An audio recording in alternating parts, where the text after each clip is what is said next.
Hey, folks. You may have heard of the Carolina Panthers, but have you heard of the Carolina Reapers? No, this isn't an XFL expansion team. This is the hottest pepper in the world. And as promised, I'm going to be snacking on some right here as I break down a fresh set of QB rankings for you. Warning, do not try this at home. I cook with these regularly and make my own homemade hot sauces, so my palate is used to it. And I know what precautions to take here. So let's just do it. I'm going to take the first bite of these right here and dive right into some of my spicy takes. Ooh. So, first off, we've got tier one, the elite. They need no introduction, so let's not bother with one. Josh Allen, Patrick Mahomes, Joe Burrow, Justin Herbert. We're starting off super mild here. I have Allen over Mahomes for his rushing production. Plus, Mahomes still has that lingering ankle injury from the NFL playoffs this year. As of exactly a month ago, Mahomes himself was reporting he doesn't feel 100%. Now, I'm not panicking on Patrick Mahomes. He's still one of the best players in the NFL right now, if not the best. But for fantasy, I'll take Josh Allen ahead of him. I'll take Joe Burrow ahead of Justin Herbert simply because I have more faith in the Bengals offense right now. That could just be recency bias since he almost beat KC to go to the Super Bowl, played in the Super Bowl the year before. And for what it's worth, Justin Herbert is also coming off of surgery for a torn labrum in his left shoulder. So there's a bit of a question mark there, too. We got a 1B to this tier as well. So I'll take a lot of bite as well.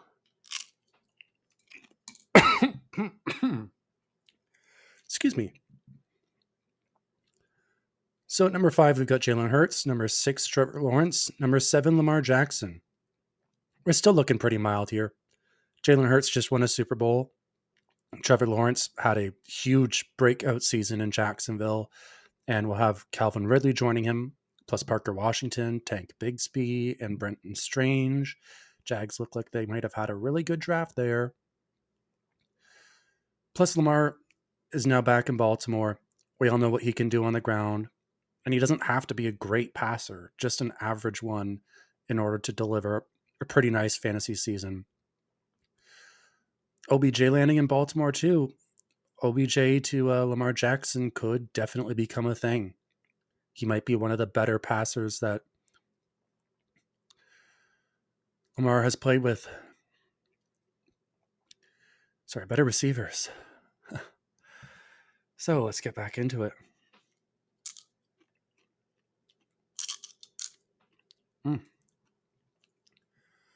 So up next, we've got the boom bust tier, tier 2. You may not expect to hear that this early, but any of these quarterbacks could turn in an MVP caliber season or be on the chopping block in the offseason and prompt their team to draft a quarterback. We got Justin Fields, Russell Wilson, Tua Tagovailoa, Kirk Cousins, Geno Smith at 12, Dak Prescott, Jared Goff.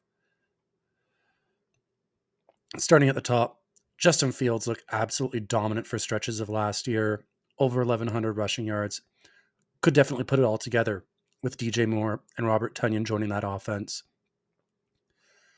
In Denver with Russell Wilson, you've now got Marvin Mims, which has to be one of my favorite picks of the 2023 draft. If Russ has a bounce back season under Sean Payton, ooh, watch out. Watch out there. Tua set career highs across the board last year. Really broke out and came into his own. He almost retired in the offseason due to issues with concussions, but he's back. I wish him all the best because if he stays healthy, he could be in for another big year. Kirk Cousins, I'd have higher, but honestly, I'm just not buying it on Kevin O'Connell just yet. Adam Thielen's gone. This could be my Packer bias, and I'll own up to that. But I was ahead of the curve on the Vikings last year with them winning the division. I'm a bit low on them this year. Number 12 here, I'm going to take another bite because I've got my first real spicy take here. So let's amp it up.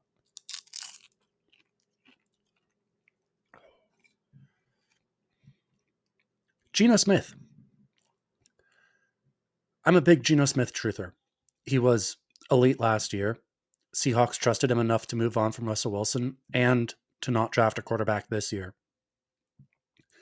Adding Jackson Smith and Nigba to what might be the league's best wide receiver core, and even the haters got to admit, Geno looks pretty good right now. Up next, we got Dak Prescott. Probably the hardest quarterback to rank right now, in my opinion. Career high in interceptions last season. The offense isn't the most inspiring beyond CeeDee Lamb, but who knows? Maybe a healthy Dak raises all ships, wrangles up a spot in the top 10. Finally, closing out the tier, we've got Jared Goff. I'm fading Goff lately as this is honestly starting to feel a bit chalky. And Goff hasn't always played at his best when expectations are high on him. We saw this in LA. Maybe a wide open NFC North, the return of Marvin Jones to Detroit, and a healthy Jamison Williams is enough to motivate Goff, but it's a bit of a dart throw for a quarterback this early in the list. Moving on to tier 3. Well, I'm mowing through this one.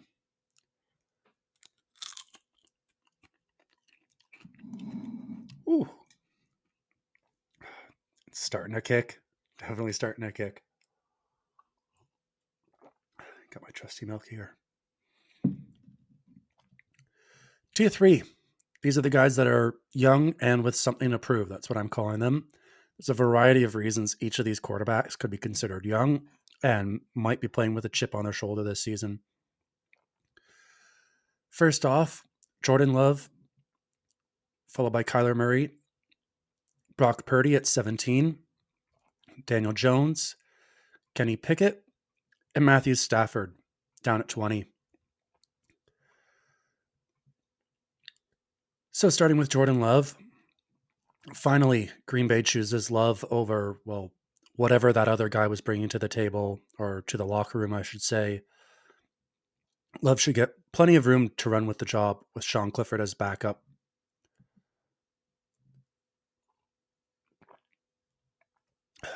Remember, Jordan Love was one of the most hyped players going into the 2020 draft. He's also quietly improved every time he's taken the field. So don't sleep on what Matt LaFleur can do with him in that offense. Up next, we've got Kyler Murray. He ended a down year on an ACL tear. Never seemed to be on the same page as Cliff Kingsbury, so maybe Jonathan Gannon can bring out the best in Kyler. The receiving core is still pretty good here.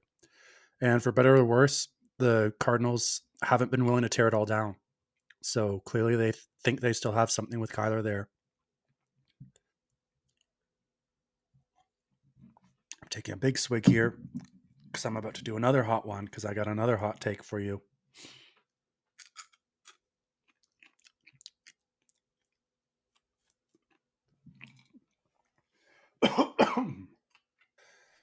Up next, we got Brock Purdy at 17. Look, I love Trey Lance, but I'm worried about his health. And if that ankle injury hinders him on the ground, that's not great for his value. Purdy was an offensive rookie of the year candidate and looked to play better with each game. I'm buying in on the hype around Mr. Relevant. This still feels really low to me. I could definitely be persuaded to take Brock Purdy higher. We're just going to keep chugging through this, guys. Daniel Jones next at 18. Solid season last year. Career low interception rates definitely encouraging. Offense around him in New York, not encouraging. His rushing production should solidify his fantasy value, but I wouldn't expect him to climb much higher than this. Kenny Pickett's next. Mike Tomlin doesn't do back-to-back disappointments. If Pickett continues to develop, he can definitely rise up this list. But honestly, right now, there isn't much reason to take him ahead of any of the names that I've mentioned so far. Pickett really needs to score more this season. He has yet to put up more than one passing touchdown in a game. At 20, we've got Matthew Stafford. How the mighty have fallen. Last year was a disaster in LA. A healthy Cooper Cup makes it easy to dream of a bounce back here, but are we just California dreaming though? So, we're going to keep going. I've only got a nibble here, so.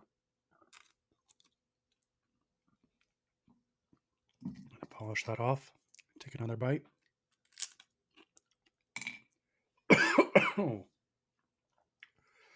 Oh boy, we're cranking it up now. Tier 4, the Hail Marys. I've got concerns about all of these players, to be totally honest with you. 21, I've got Jimmy G. 22, I've got Derek Carr. 23, Mac Jones. 24, Aaron Rodgers. Starting with Jimmy G, that reunion with Josh McDaniels is pretty interesting. Plus Devontae Adams, Jimmy G could be set up for a career year. In New Orleans, does Derek Carr even have the job? If so, that offense is definitely interesting, but watch out for Jameis Winston to reemerge. Whoever gets the starting job could definitely be another fast riser here on this list. Kamara, Olave, Shaheed, Juwan Johnson, Michael Thomas. This could be dangerous. Mac Jones is next. Bill Belichick has enough faith in him not to make a change, so I guess that's something. Bailey Zappi's waiting in the wings, though, if he stumbles again. Aaron Rodgers, I mean, the biggest obstacle here is Aaron Rodgers. His ego and his lack of accountability are a really bad combo to have in a quarterback. It did not work out well last year in Green Bay. Garrett Wilson and Brees Hall definitely have some folks going a little glossy-eyed. I myself am glossing over already. But this was hardly an elite offense last season. I'm sorry, Jets fan, but this looks like another rough season ahead. You can call this next one Tier 4B or Tier number 5.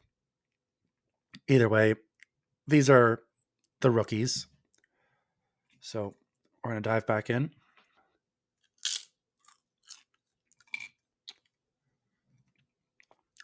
25, we've got Sam Howell. Yeah, 25, we've got Sam Howell. I said it. 26, Anthony Richardson. 27, CJ Stroud. 28, Bryce Young. 29, Kyle Trask. 30, Ryan Tannehill. And 31, Desmond Ritter. Sam Howell, I really wish Ron Rivera had as much faith in Sam Howell as I do.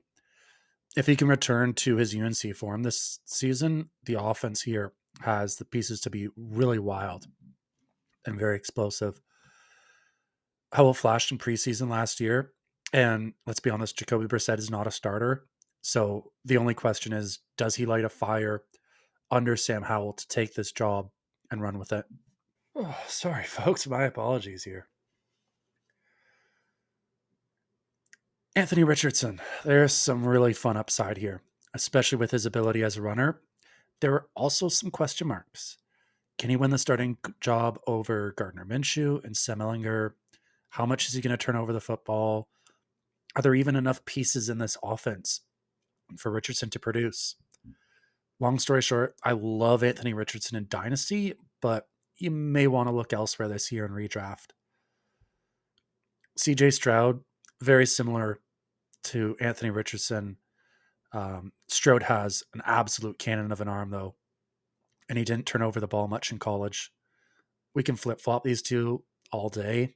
I can be persuaded to go back and forth between them. I trust Stroud slightly more, but the Colts should have a better offense than the Texans. Take your pick. Bryce Young, much like his fellow rookies, Young may not even start in week 1. In fact, Andy Dalton will probably keep him off the field to start the year. There's no fun in ranking Dalton, though, and Young should definitely finish the season as a starter, so I just stuck with the rookie here. This could be one of the league's worst offenses in 2023.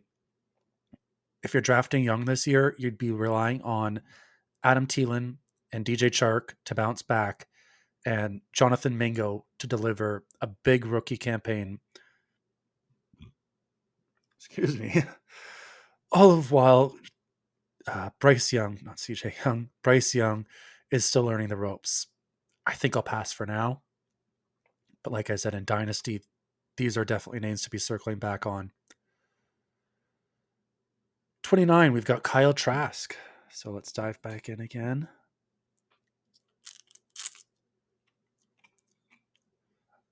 Look, Kyle Trask, was absolutely beloved in Florida in 2020. With TB12 gone, can he be an icon in the state once again? The offense is more or less the same that Brady had, and his only obstacle to a starting job right now is Baker Mayfield.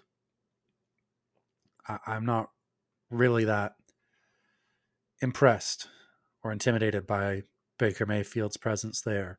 So Trask is definitely one to watch on this list. At 30, we've got Ryan Tannehill, or as I call him, he doesn't even go here. Tannehill will probably have a lot of feelings at the end of this season. Titans have a pair of intriguing young quarterbacks in Malik Willis and Will Levis, but barring a huge preseason, Tannehill's probably going to start week 1. Now, will he finish the season as the starter? I'm betting on no. It's just a matter of which rookie is going to take the job from him, and is there actually good production out of the quarterback position in Tennessee this year? There's a chance that you may not want to have any of the 3 quarterbacks in Tennessee this year. Next up, we got Desmond Ridder. Ridder looked lost at times last year, like genuinely lost, didn't know where to go on the field. This is a guy whose biggest asset, was his ability as a runner. And the Falcons then go out and draft Bijan Robinson, who I'm sure we've all heard the hype about and what he can do on the ground game.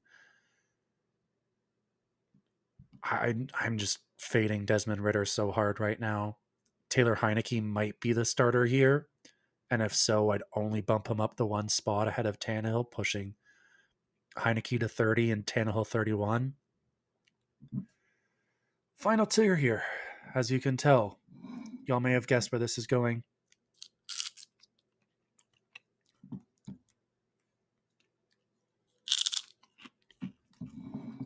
Big bite there. Let's end this on a big note. Tier 6, as I'm calling this, even if you look at the rookies as tier 4B, I'm still going to call this tier 6. Or the don't. Just don't. I could explain why, but please, for both of our sakes, just don't tier. If you haven't figured out by now who I have at 32, I'm not even going to bother breaking him down other than to say this offense in Cleveland, why? Why would you want to take the chance on that player in that offense with Kevin Stefanski? I'm just not buying it. What would be interesting in Cleveland is if Kellen Mond takes the job. It's still a bad offense. I'm still not loving Kevin Stefanski, but at least that's a name that's worth watch listing on my waiver wire. Anyways, that's 32. All 32 quarterbacks. I don't want to leave you guys hanging, so let's finish this off with another nice one here.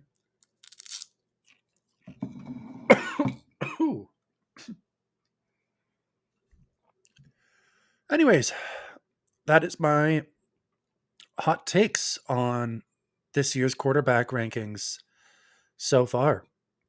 I'll definitely have more to come in preseason. But that's all for now.